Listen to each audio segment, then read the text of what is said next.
संभल एक बार फिर सुर्खियों में है और संभल के सीईओ अनुज चौधरी भी एक बार फिर से सुर्खियों में हैं। 24 नवंबर के बाद से लगातार वो सुर्खियों में है। सबसे पहले उनके ऊपर हिंसा में गोलियां चलाने का आरोप संभल के मुस्लिमों ने लगाया हो, या फिर उसके बाद इनका एक बयान बहुत विवादों में रहा कि साल में 52 जुमे आते हैं और होली साल में एक दिन आती है, जिस पर तमाम मुस्लिम नेता, मुस्लिमों के ठेकेदार बनने वाले लोग नाराज हुए थे। तमाम बयानबाजी भी हुई थी। अब एक बार फिर से उनका एक और बयान चर्चाओं में है, जिसमें उन्होंने कहा कि अगर आपको सिवैया खिलानी है तो आपको गुजिया भी खानी पड़ेगी। अलग अलग तरीके से इस पर रिएक्शन आ रहे हैं। संभल में छतों पर नमाज पढ़ने की भी रोक लगा दी गई है, जिस पर कांग्रेस के सहारनपुर से सांसद इमरान मसूद के बोल बहुत ज्यादा बिगड़े हैं और इमरान मसूद ने पागल और बुद्धिहीन जैसे शब्दों का इस्तेमाल सीईओ अनुज चौधरी के लिए किया है। आइए आपको दिखाते हैं कि क्या कुछ कहा है इमरान मसूद ने। ऐसा है, वो पागल अधिकारी है, उसके पास बुद्धि नहीं है, वो बुद्धिहीन व्यक्ति है। वो जो बोल रहा है काटना पड़ेगा। समाज में नफरतें नहीं चल सकती, प्यार के रंग ही चल सकते हैं। गुजिया खाने में किसी को क्या परेशानी हो सकती है, और जो नहीं खाते मुझे उन पर भी शर्म आती है। आपस में मोहब्बत से रहो, ईद मनाओ, होली मनाओ, दिवाली मनाओ। ये चीजें इन्होंने कही तो जरूर है। हालांकि ये सांसद वही हैं जिन्होंने साल 2014 में प्रधानमंत्री मोदी के लिए बोटी बोटी काटने वाला बयान दिया था, और अभी भी जो काटने वाली इनकी नीति है, काटने वाली जो मानसिकता है, वो अभी इनके दिमाग से शायद गई नहीं है। इसीलिए अनुज चौधरी के लिए भी वो काटने जैसे शब्दों का इस्तेमाल करें। आइए आपको एक और उनका बयान दिखाता हूं, उन्होंने क्या कुछ कहा। हमें सभी की भावनाओं का सम्मान करना चाहिए। मैं हमेशा कहता हूं कि अगर आप किसी से सम्मान की अपेक्षा करते हैं तो आपको भी उसका सम्मान करना होगा। किसी की भावनाएं आहत होती हैं तो वैसे भी सिर्फ मुसलमान थोड़े ही मीट खाते हैं, सभी लोग खाते हैं।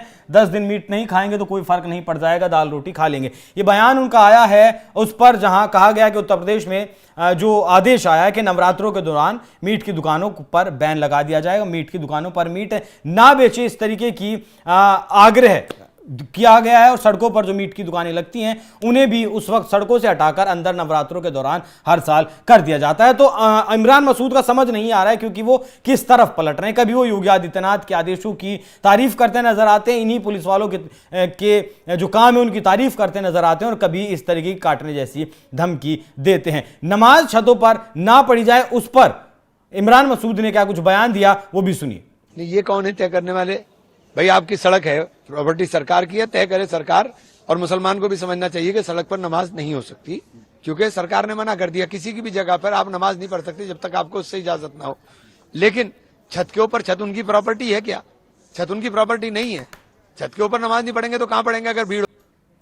ये छत वाली बात है, छतों पर नमाज पढ़ने के लिए शायद हो सकता है इसलिए मना किया गया क्योंकि संभल की वही छतें हैं जिन छतों से पुलिसकर्मियों के ऊपर पत्थर बरसाए गए थे, जिन छतों से पुलिस वालों के ऊपर गोलियां दागी गई थी। संभल के एसपी, संभल के डीएम के पैर में गोली लगी थी, संभल के एसपी के बिश्नोई के जो पीआरओ हैं उनको भी गोली लगी थी। तो ये वही छतें हैं। इन छतों का इतना आप जो है इन पर प्यार मत लुटाइए, इतना इनके बारे में मत सोचिए, क्योंकि ये वही छतें हैं जिन छतों से पत्थर बरसाए गए थे। और संभल के प्रशासन ने इन्हीं पत्थरों से संभल में पुलिस चौकियों का निर्माण शुरू करवा दिया है। 38 पुलिस चौकी, माफ कीजिएगा 38 पुलिस चौकियों का निर्माण पूरे संभल में उन्हीं पत्थरों से करवाया जा रहा है। और क्या कुछ कहा इमरान मसूद ने, एक बार वो भी सुनिए। भाई मुसलमान भिखारी थोड़ी है कि मोदी जी के किट के बिना ईद नहीं मनेगी। मोदी जी अगर देना चाहते हैं तो अपने पद के अनुरूप दें। वो प्रधानमंत्री हैं देश के मुसलमान को सुरक्षा चाहिए, उसकी सौगात दें। देश के मुसलमान को शिक्षा चाहिए, उसकी सौगात दें। देश के मुसलमान को रोजगार चाहिए, उसकी सौगात दें। देश के मुसलमान को मोहब्बत चाहिए, देश के मुसलमान को सम्मान चाहिए, उसकी सौगात दें। ये सौगात दें मोदी जी, तो मुसलमान मोदी जी का भी ऋणी होगा कि आप शिक्षा के ऊपर, सुरक्षा के ऊपर, रोजगार के ऊपर अगर सौगात देने का काम करेंगे। ये प्रधानमंत्री, इन जैसे जो लोग होते हैं ना, ये अपने बयानों से लोगों को भड़काते भी हैं और लोगों को बरगलाने का भी काम करते हैं। सच्चर कमेटी की रिपोर्ट के हवाले से मैं आपको बता रहा हूं। सच्चर कमेटी की रिपोर्ट जब आई थी तब सच्चर कमेटी की रिपोर्ट में कहा गया था वक्फ बोर्ड के पास जितनी संपत्तियां 1996 में ये रिपोर्ट आई थी, तब इसमें कहा गया था कि वक्फ की प्रॉपर्टियों से 12,000 करोड़ रुपए का रेवेन्यू जनरेट किया जा सकता है। जिसका कुछ हिस्सा मदरसों को भी जाता है। मदरसों में जो बच्चे तालीम लेते हैं, पढ़ाई करते हैं, तो बताएं ये जो all India Muslim personal law board है, फिर वक्फ बोर्ड है, ये बताते हैं कि वक्फ बोर्ड की जमीनों से सिर्फ 200 करोड़ रुपए की कमाई होती है। और कई मुस्लिम मौलाना ना जो मेरे साथ बैठे उन्होंने मुझे बताया कि अगर किसी दुकान का किराया ये लेते हैं 10,000 रुपए, तो रसीद उसकी 200 रुपए काट कर देते हैं और कहते हैं कि जो किराया चला आ रहा है लंबे वक्त से वही चल रहा है।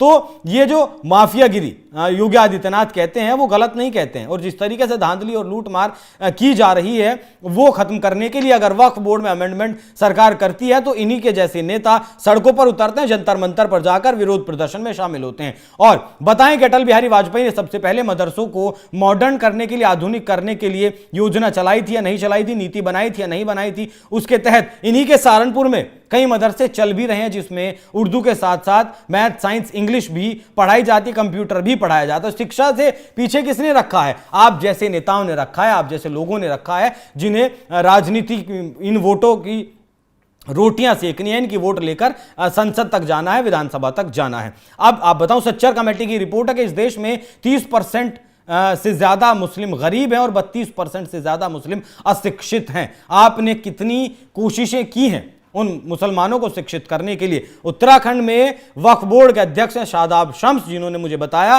कि इसी साल से, मतलब अप्रैल से जो सेशन लगेगा मदरसों में, वहां NCERT की पढ़ाई शुरू करवाई जाएगी और PM श्री जैसी योजना जिनमें लैब्स होंगी और आपका मॉडर्न तरीके से, जो जिस तरीके से प्राइवेट स्कूलों में एजुकेशन दी जाती है, सरकारी स्कूलों में भी वैसी ही एजुकेशन दी जाएगी। प्रधानमंत्री नरेंद्र मोदी ही कर रहे हैं जिससे कि गरीब का बच्चा भी अच्छी शिक्षा प्राप्त कर सके। लेकिन इन जैसे लोगों को, अपने वोटरों को बरगलाना है। आखिर में सुनिए एक और इनका बयान, वो भी बड़ा मजेदार है। सहारनपुर बहुत ऐतिहासिक शहर है, वहां मां शाकुंभरी देवी का निवास है। सहारनपुर रेलवे स्टेशन का नामांकन मां शाकुंभरी देवी के नाम पर कर दिया जाए।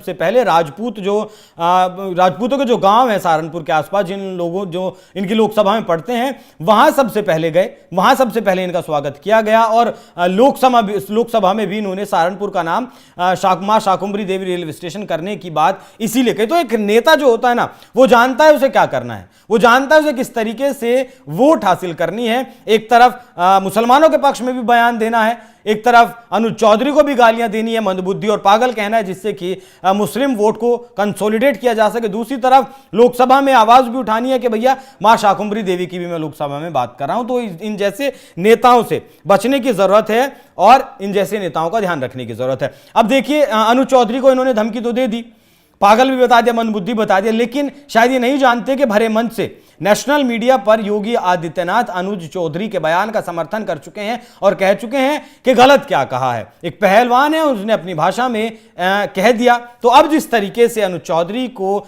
यह धमकी भरे लहजे में काटने जैसी बात कही गई है, इस पर क्या कुछ बदला योगी आदित्यनाथ लेते हैं, वो भी देखने वाली बात रहेगी। बड़ा दिलचस्प रहेगा। और इस पूरी खबर पर क्या कुछ आपकी राय, कमेंट कर हमें जरूर बताइएगा। नमस्कार।